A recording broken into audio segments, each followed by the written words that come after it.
Hello and good afternoon. I welcome you to today's hot topic webinar together with Admirals.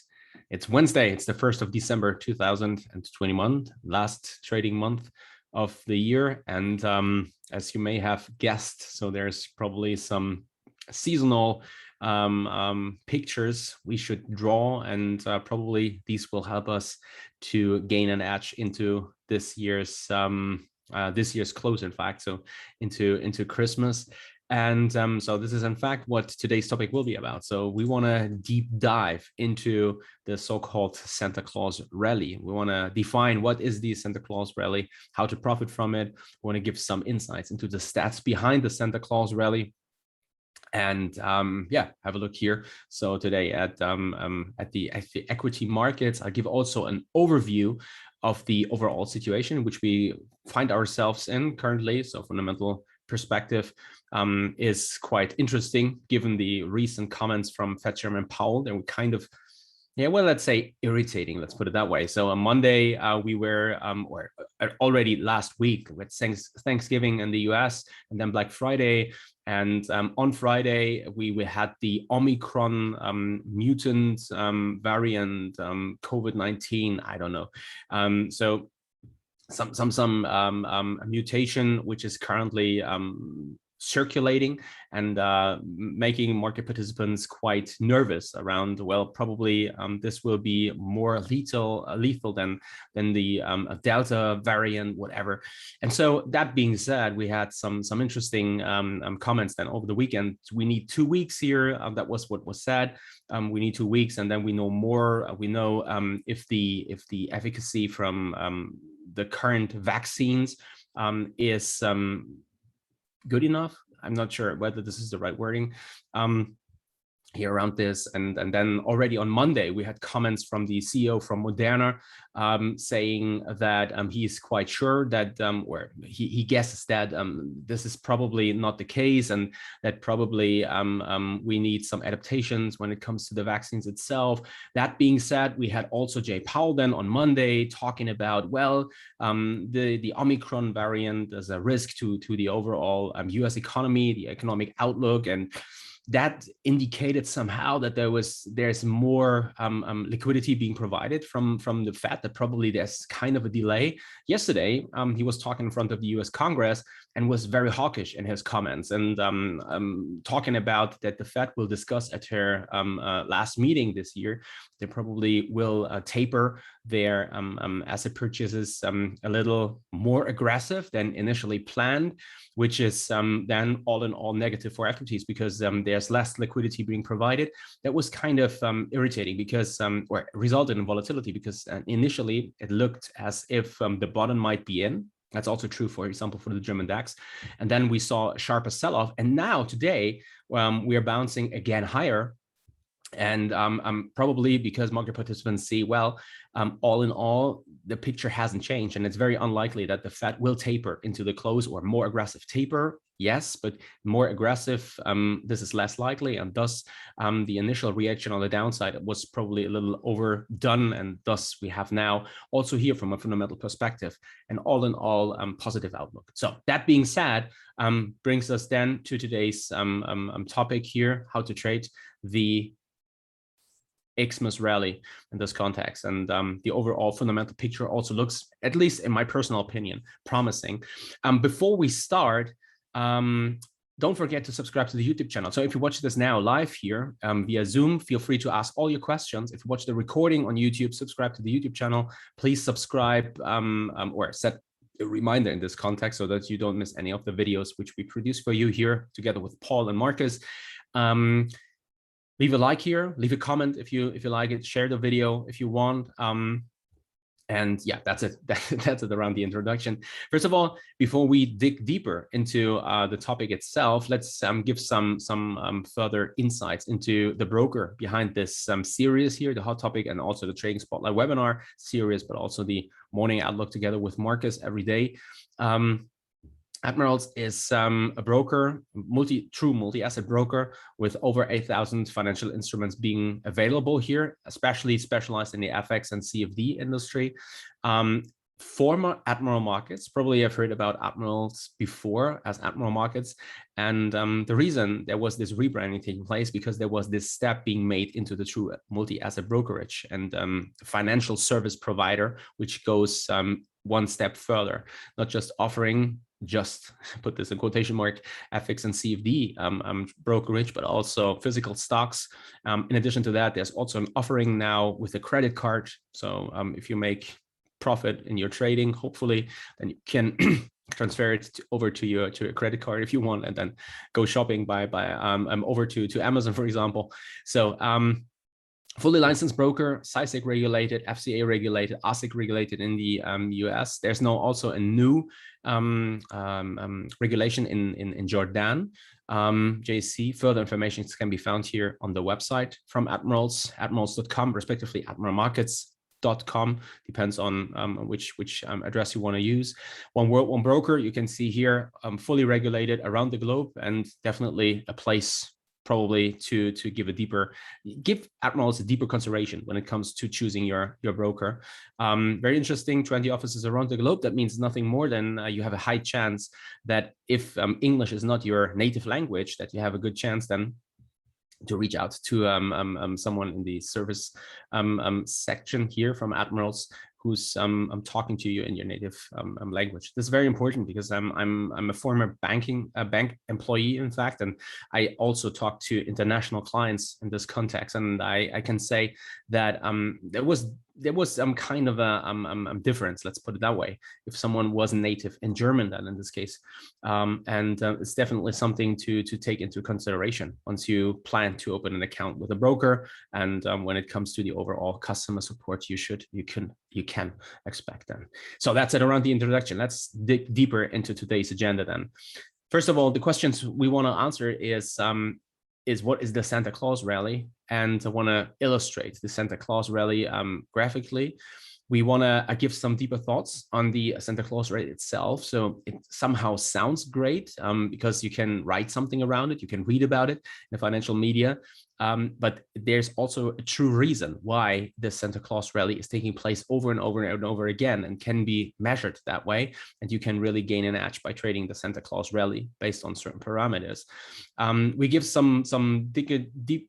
we dig deeper into some pros and cons. So obviously pro is, you're trading with an edge if done correctly. The cons are also given, and that's something we dig deeper. And then sure, at the end, we will give a summary. So first of all, let's start and here give the question or the answer to the question, what is Santa Claus Rally? So Santa Claus Rally is referring to the tendency for the stock market to rally over the last week of December. It's very interesting. Last week of December into New Year. So this is a very, very important aspect. So it's not that you listen to this webinar now, you watch the recording, and then you say, oh, great, that means I'm going long equities now, and then we trade into Xmas, respectively Santa Claus. But it's in fact the period between Xmas and New Year's Eve. In fact, you probably have witnessed this. If you have a little more experience trading the markets, you have seen that this is usually a very thin market environment. It makes perfect sense, no? Because I mean, people are on vacation. In fact, I don't plan to sit in front of my screen for at least 1 week between Xmas and New Year's Eve. Instead, I will sit, I don't know, in the living room together with my family, my kids, play a little, chat with my wife, talk about the important things of life. Let's put it that way, have some fun. And that being said, I won't be trading the markets. So my liquidity is missing. It's not that I'm the biggest player on earth, but if you have enough people who just take a step back and go on vacation, usually the market thins out. Still, that being said, there's small orders which are capable of pushing the market in one or the other direction. You probably remember it was 2018. It was, by the way, one of the reasons why yesterday was so interesting. 2018, we had a very important central bank meeting with Jay Powell already back then under the Trump administration. And he was talking back then, he was talking about the reduction of the balance sheet, the tightening process here. So reducing the balance sheet here. And at the last Fed meeting in 2018, there was then the wording being used that their reduction of the balance sheet is running on autopilot, so that there's no further how can I say that? That there's no adaptation taking place anymore, but that the Fed is reducing the balance sheet, and it doesn't really matter what happens next. So if markets crash, or if, and that was something you probably also have heard about the Fed put in this context. So the Fed reacting here to turbulences and elevated volatility in the markets. So this is usually what you expect to happen then.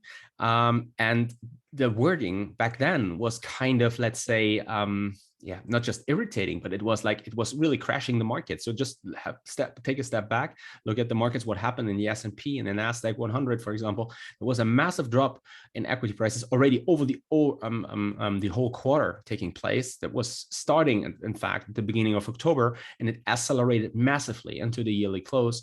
And the reason for that is because especially market liquidity thinned out drastically during that period of time, because market participants are on vacation. You probably have seen also the massive volatility we've seen last week. That was Thanksgiving. So it's you probably have seen that the equity markets were dropping, and going hand in hand with that, there was this massive spike higher in the VIX, the volatility index. Let's measuring kind of, let's say, the nervousness or the fear of market participants and their need to hedge their exposure. The push higher, the squeeze higher in the VIX itself, that was the fourth largest rise percentage-wise here on a one-day period. So measured one-day percentage rises or pushes on the upside in this case, ever measured between 1990 and 2021 for the last 31 years. And the reason for that was, and this exaggeration, let's say, on the upside, was driven by the fact that the market was very, very thin, and market participants who needed to hedge their exposure didn't find many sellers in this context who are willing to take the other side of the trade. This is an important aspect because usually, and usually is, let's call it normal market conditions. This is something which is positive all in all, because there is a natural tendency for markets to drift higher into the yearly close. So this is in fact the technical reason why what was the reason for markets really trending higher here, which can be measured and which is resulting out of the fact that the market environment into the yearly close is very, very thin. So again, this Santa Claus Rally we're talking here about is taking place in the last week of December into the next year then, in fact. And it's not, in fact, 100% clear why the Santa Claus Rally exists. I give already an explanation. That is at least what I strongly believe in. But some market participants also argue that it's probably because of increased holiday shopping. Not really sure. So because if it takes place in the last week of December into January, then most of the holiday shopping most likely has already taken place. No, because I mean, I'm not give presents or go shopping over Christmas and then hand it to my kids, let's say, into New Year's Eve. But it's like I do this already in the weeks before Christmas is taking place. Some market participants, some players argue that it's optimism fueled by the holiday spirit. Well, yes, again. So it's like it's I don't know. I probably I countered that argument because again, I'm not really. I mean, even if I feel positive or this kind of a positive feeling in general, because I am sitting together with my family, that's not naturally resulting in me saying, okay, I now enter a position in the market and go long because I think everything's great now. Not really sure about this. But the last point, this is probably one which is interesting and noteworthy, because this corresponds very good with what I already show or illustrated some minutes earlier when I talked about this thin market environment. So there's potentially institutional investors settling their books. We get to see something we refer to as window dressing. It's not that it's taking aggressively taking place into the yearly close, because most of the books are closed into Christmas already. But some market participants might still have to gain some exposure in certain markets, or are not yet done because of the because of their books and their position in general, probably. And this, combined with the thin market environment, then potentially drives prices higher. But again, and this is the last point, whatever is the reason, there is data going back into the 1960s that this Santa Claus Rally is taking place. And there were many players already who were talking about this earlier, and who also not just wrote books, but also presented their statistics around the Santa Claus Rally, which really takes place. And so as I pointed out already, so last week of December, and then the first week of January in this context, in fact, it's the final 5 trading days of December combined with the first 2 of January here. And interestingly enough, you might probably say, well, this is only 1.4% since 1969. It's a small edge, but it's an edge which is probably making a difference for the year. Shouldn't, but having 1.4%, especially in the current market environment or not, makes definitely a difference sometimes, especially with inflation picking significantly up now.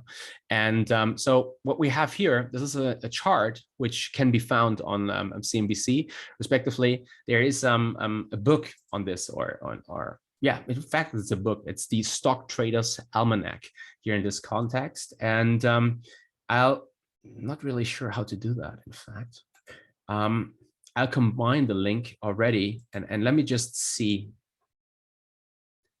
if this works. Yeah, I think this is cool. Let me just share a link here to the website. So, and by the way, where you can read Hello Traders now. This is where the chat box is, and here is the link.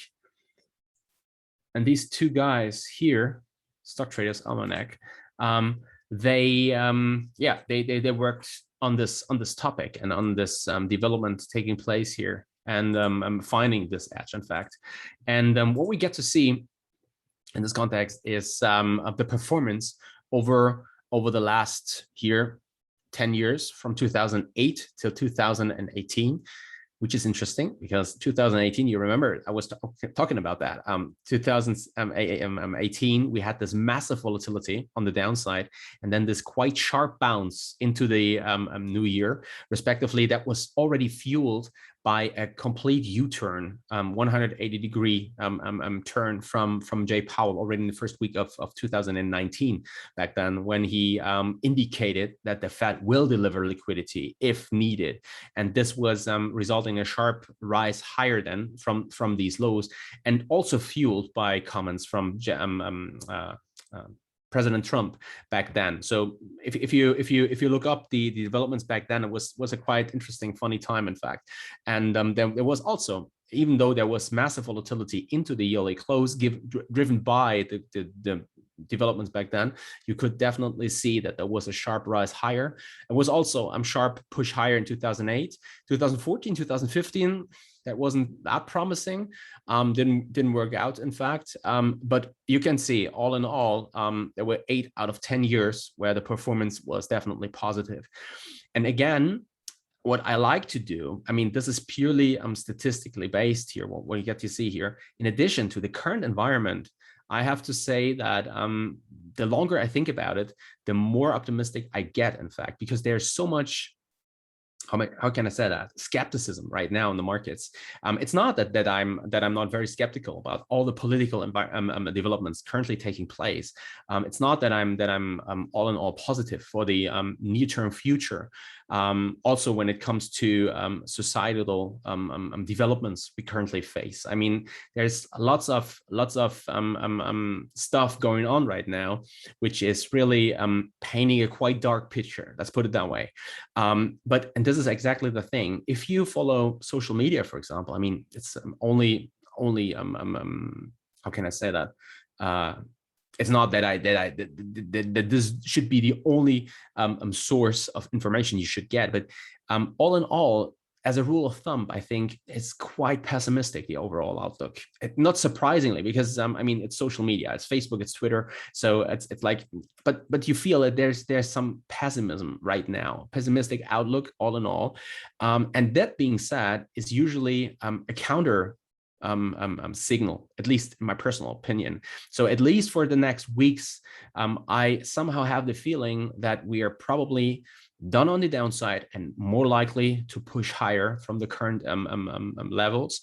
In level terms, let's say, when it comes to the S&P, I'd say somewhere 4,650, 4,660 points. So this is like my personal line in the sand. Let's say if we can make it above and hold there, I think chances are quite high that the upcoming weeks already into the weeks into Christmas, so in the next 3 weeks of trading, chances are high that we're probably pushing 2 new all-time highs probably, and then that we get to see kind of a, let's call it a FOMO move, so fear of missing out move, window dressing probably also taking place, and that we then get to see another positive push within this period here of the last 5 trading days of December in combination with the first 2 trading days of January. Mainly, certainly, this is something we should keep in mind here. This also depends on how the situation around the Fed and their communication is taking place. So taking into account what I just said at the beginning, for example, I'd say, well, all in all, chances seem higher, at least this is what the market does out of what we got to see here so far in terms of the reaction to the quite hawkish comments from Powell yesterday. But it now depends on what the Fed does. If there's really a discussion taking place of sharper than expected or larger than expected reduction of the asset purchases from the Fed, for example. So if this is not taking place, and that was kind of like Powell was talking to the US Congress and politicians in the US, especially the Biden administration right now, facing strong headlines here and facing questions from journalists in their daily White House briefings, if I'm not mistaken, or weekly. I'm not sure how often that takes place. But the thing is, you can really feel that there's pressure building, because now people face the overall impact from the lockdown policy and the massive monetary stimulus from the Fed here over the last 1.5 to 2 years, in combination with the already strong bullish, let's say, environment, which we got to see in the Fed balance sheet itself. So that being said, and the inflation pressure right now is something which needs to be addressed, where the Fed is the first place where you should expect some addressing taking place. And now Jay Powell is sitting in front of the US Congress and certainly saying something which is showing, well, we are aware of the problem and we're willing to do something. But all in all, I think he knows, as we all know, that the Fed does not really have a chance here to really taper more aggressively, given the very elevated levels at which current market find itself. So that being said, leaves me a little doubtful, to be honest, if there is such a high chance that there will be these discussions taking place in the background, and that in combination with the Santa Claus Rally gives an overall bullish perspective. But you can already see it. So purely statistically speaking, we could make it very easy and say, well, this is a statistic effect, and then we take a look here at the next slide in this context where we have it here, and give some further reasons and some insights into this. And then I say, well, going along here is nice, but it also needs to fit the overall picture, and it does, at least in my personal opinion, and given what I witnessed and saw so far taking place. So let's come back to the Santa Claus Rally and some ideas behind this, respectively, also understanding it in more depth. So what we call the Santa Claus Rally in general is something we refer to as seasonality. So it's a classic seasonal window in which markets have a tendency to rise or to drop. By the way, 1 second, please. I just have to check here.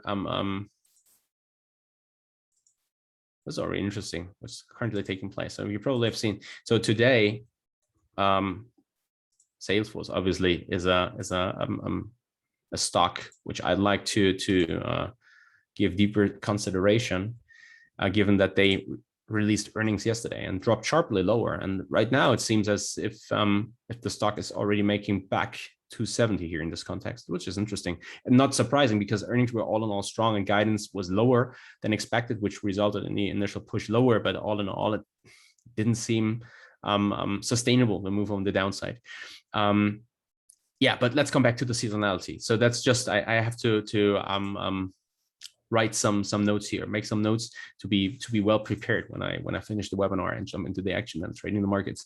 So I already here I gave the link to the Stock Traders Almanac, which is looking in depth into the Santa Claus Rally and then all the statistics around this. Since 1969, you can see here, you can see that the Santa Claus Rally saw positive returns on average of 1.4%, and in 34 years of 45 between 1969 and 2014. You can see here that this was already cut in 2014. You can see now that we had then 2015 and then 16, 17, 18. We could add this here, and we will see that also here the average return was around 1.5, 1.6%. You can add this on top. We have in this context here 3 more years or 4 more years in this case, so 49 and 37. So the overall hit rate of going long into this window is 37 through 49, and this is already 75%. So 75% hit rate in this context.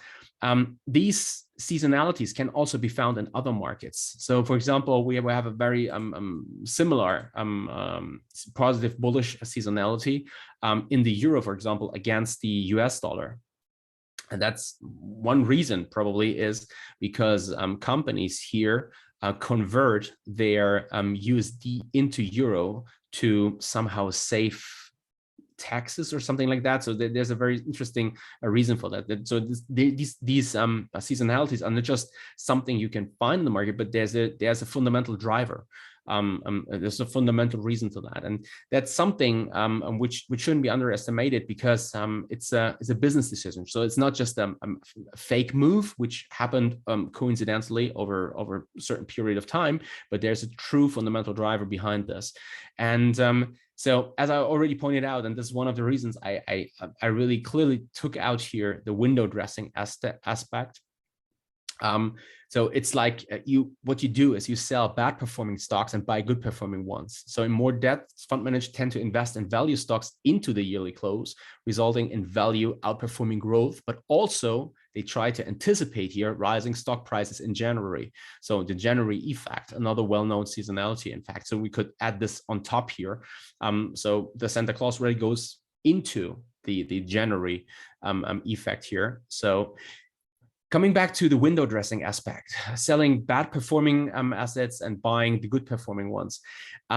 This is very interesting because we can now see this, for example, in the growth sector. You probably have witnessed recent earnings, which sometimes really disappointed massively. Probably have seen the reduction in the growth outlook for stocks like Peloton, for example, or Zoom, or you probably have also seen Roku performing quite badly over the last months. In fact, so they've seen a massive rise over the year of 2020. They massively profited from the overall stay-at-home approach here and the cheap liquidity being provided from the Fed. And now there's inflation pressure building, yields start to rise. Stay-at-home is not that, let's call it en vogue anymore, but it's more like we somehow tend to return to a normal, let's say. Still, there's one growth title, for example, which is massively outperforming everything. And this is Tesla. So what will you naturally do? Simply speaking, well, you will probably increase your Tesla exposure, have the good performing stock in your portfolio, and reduce exposure in titles which are underperforming, especially over the last month probably. So not really sure. I'm not that deep into the matter, but I think Roku, for example, performed something like minus 20% or so in the last month alone. So it's like you have probably a reason to be positive on Roku. So if you put a gun to my hand and said, well, give me 3 stocks which underperformed the last 3 months, which you think will trade higher 1 year from now, I'd probably say something like, well, Peloton, yes. I think Roku will also perform quite well. Zoom, I'm also quite positive for the next 12 months. But right now, I mean, this is a personal feeling. It's a gut feeling. So because I think these companies have a good business model, they have good growth outlook overall, good management. So all in all, this is just a personal, but still, it's just a personal feeling.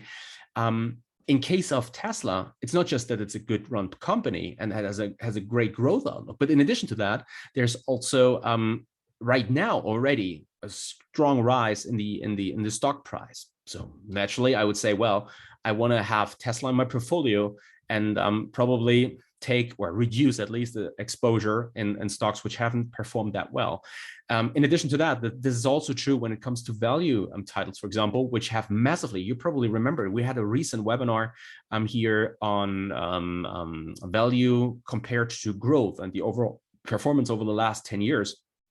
Probably remember that we said that this is probably rather sooner or later resulting in a so-called mean reversion effect. That doesn't mean that growth won't perform well anymore, but it probably means that value will outperform. So value titles like, I don't know, Coca-Cola, make it very simple, Coca-Cola, or I don't know, mining title probably like Barrick Gold or something like that.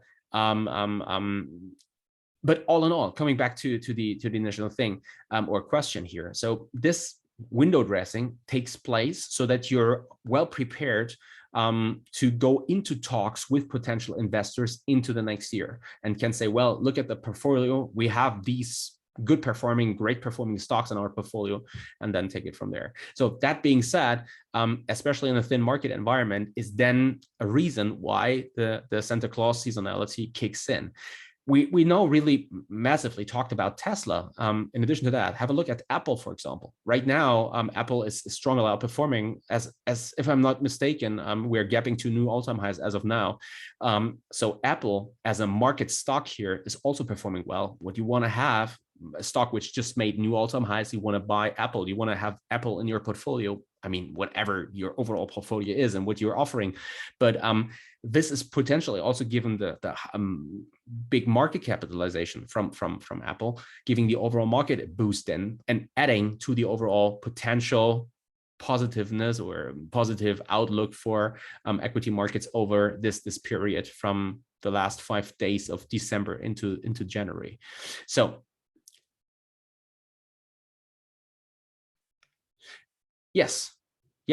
So it's not just, I mean, it's not that stocks rally and that's the reason why the US dollar drops, but there's also an seasonality in Euro USD, a bullish seasonality, which means that the US dollar is sold against the euro into the yearly close.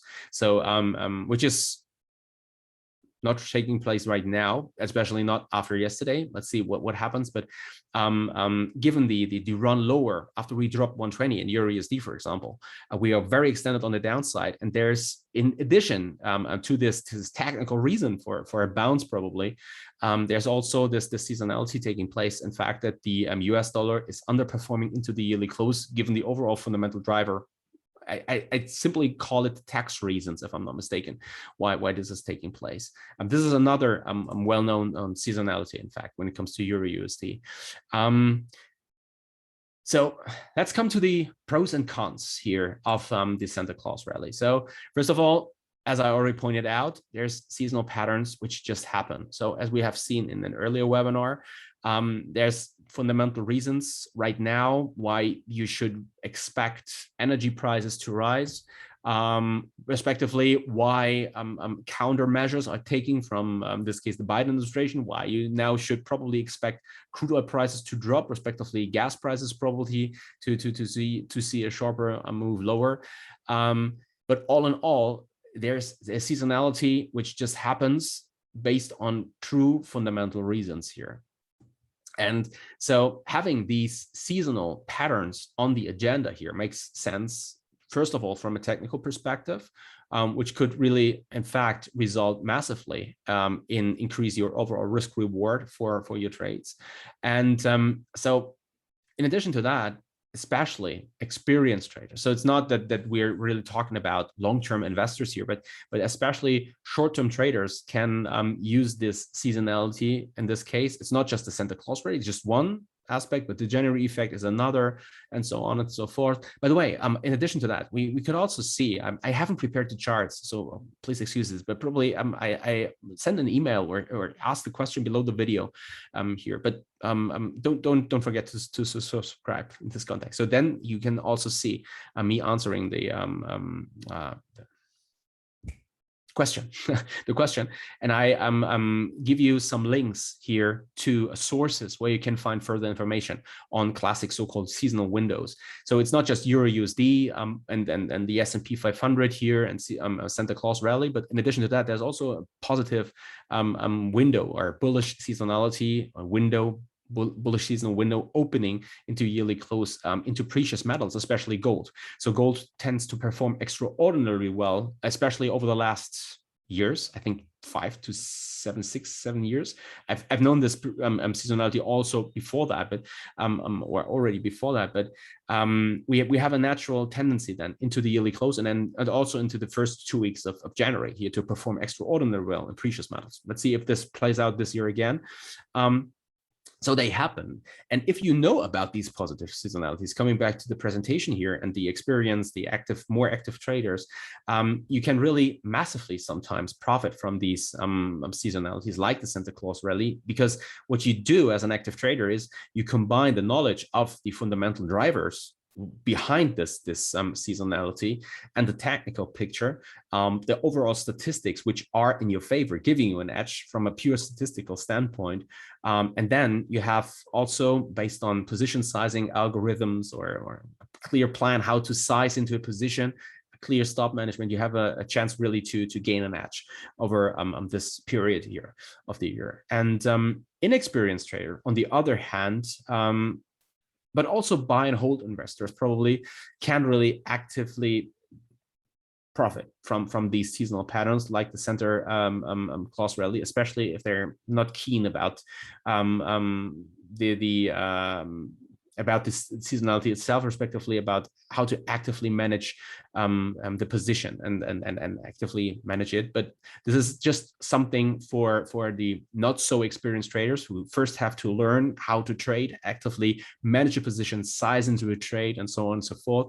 Respectively, buy and hold investor will probably likely say, well, I don't care, because it's just a position I take, I plan to hold over the year.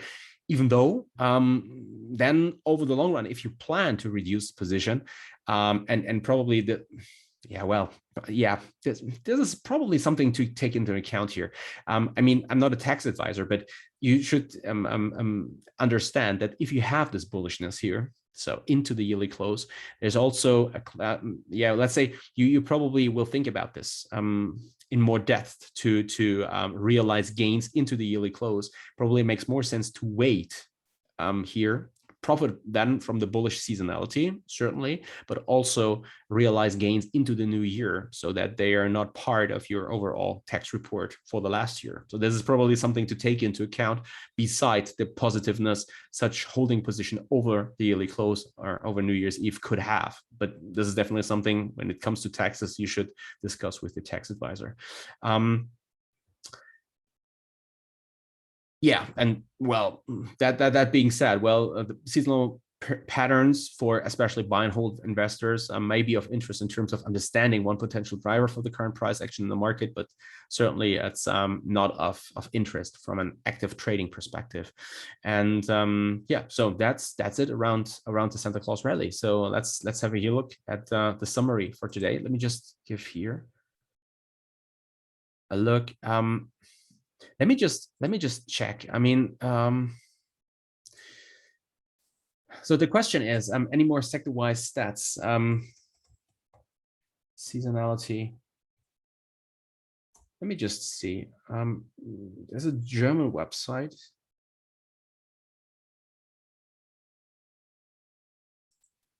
Let me just see if this works. Yeah, let's probably take this. I have to open this one. Oh, I'm sorry. Let me just use this one here, put it here. So this is a website where you can find some infos on that. It's seasonalcharts.com. Last updated, I think, was 2016, at the end of 2016. And there's several seasonalities. Oh, you can see here, December, for example, this is gold. Let's just take gold into account here. So over November, gold performs quite well. And then into the first 2 weeks of December, gold is not performing that well. But then again, into the second half of the month, it does. And now you have to look here what happens at the beginning of the year. You can also see here that there's then over the month of January, this positiveness or this positive bullish drive in gold, for example. That was what I'm talking about. And so from the second half of December into the new year, gold, for example, performs over the time span here of 30 years quite well. And it has some shown also positive developments. You can just check the charts during that time span for 2017, 18, 19, 20. You will see that gold performed quite good during that time, in fact, for whatever reason. So to be honest, I'm not really sure about the reason for that. Probably it's because market participants want to, I don't know, hedge their exposure into the yearly close because they think market thins out, and if there's some kind of black swan event, then I don't know, it's better to have some gold here and to hedge my overall portfolio.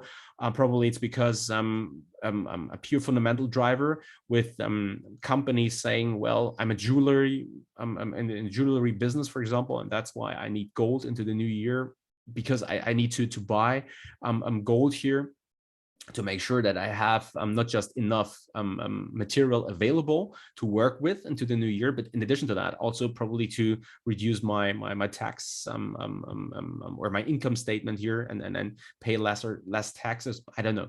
Probably that's the reason. We can also see this here in currencies, as pointed out, for example. So Euro USD, for example, there you can see it. So December is usually a very strong month here in Euro USD. Again, most likely clearly fundamentally driven. This is over the last 30 years. And then after a very strong drive into the daily close, we see a massive sharp drop into the new year. So usually this is also something to take into account. I'm not overly bullish for the euro, but still, I'm also right now not shorting the euro, especially not against the USD. If you look here at the US dollar, in general, you can see the same effect. So it's not a coincidence that you see here in Euro USD, this sharp rise. In US dollar index, you see the massive drop. So in the USD index, for example, you have a weight of 58% euro. So that being said, makes perfect sense then. But also this is a basket where you have also exposure of the US dollar to the Japanese yen, to pound sterling, for example, Swiss franc, and so on and so forth. So you can see this on a broad scale, that the US dollar is sold, in fact.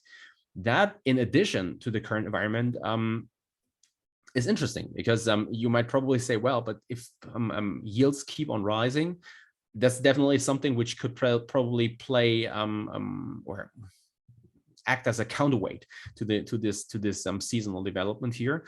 On the other hand, this seasonality here, and especially if the US dollar is sold, is also something we know could positively affect the developments in gold, for example, because there's a negative correlation between gold and the US dollar. This again, seasonalcharts.com. Just check out the website. So for several here markets, energy, foreign products, interest rates, and so on and so forth. So very, very interesting stats around this. So let's come back. Oh, do I have here? Oh, no, I see that. Let me just go back here. So this is a summary. So Santa Claus Rally, that refers to a seasonal pattern which usually occurs over the last 5 trading days of the year in December and the first 2 trading days of January. So this is something we should take here from this presentation. And between 1969 and 2014, as you've seen in the Traders Almanac, I shared the link in the chat box here. This seasonal pattern netted a cumulative return of 1.4%. And over the course of the last 5 years, then 2015 to 2019 in this context. I haven't checked the stats for 20, in fact, and 21 certainly not, because this is taking place this year. The pattern still performed very solid, averaging a profit of around 0.8% per year. Hit rate 3 out of 4, so 75%. Somehow overall adding to the 75% hit rate we could have measured between 1969 till 2014. And trading the Santa Claus Rally, as also pointed out, is mainly for active traders, experienced traders, which are capable of combining technical analysis, position sizing, active stop management, and also the overall fundamental outlook you should take into account here to see, probably to increase, to gain a further edge on the already given statistical perspective edge you find here. And as pointed out, inexperienced traders, but also buy and hold investors really can actively profit from seasonal patterns like the Santa Claus Rally, even though buy and hold investors, again, from a tax perspective, holding the position over New Year's Eve, probably into the new year, probably could be of interest. Again, this is no tax advice or something like that, but just keep this in mind, that this is probably something here you should in depth think about. This is especially true if you have index funds in your portfolio, not necessarily certain stocks, because here the window dressing effect could also result in a drop in the stock price, certainly. And so that's it. Here are the contact details from Admirals in this context. For further information, feel free to reach out to Admirals. Again, share the video if you want. Leave a comment in the chat box below if you watch the recording on YouTube. Leave a thumb up here if you just enjoyed what you witnessed. Subscribe to the YouTube channel. And fully regulated broker, that means we have to close here with a risk disclaimer. Please read it carefully. So we're trading mainly with leverage products. That being said, it could be that they're not suitable for all investors. And that's it from my end. So all the best. Happy trading. Watch your stops, and talk to you again next week. I really look forward to you to talk to you again. And that's it from my end. So see you. Bye-bye.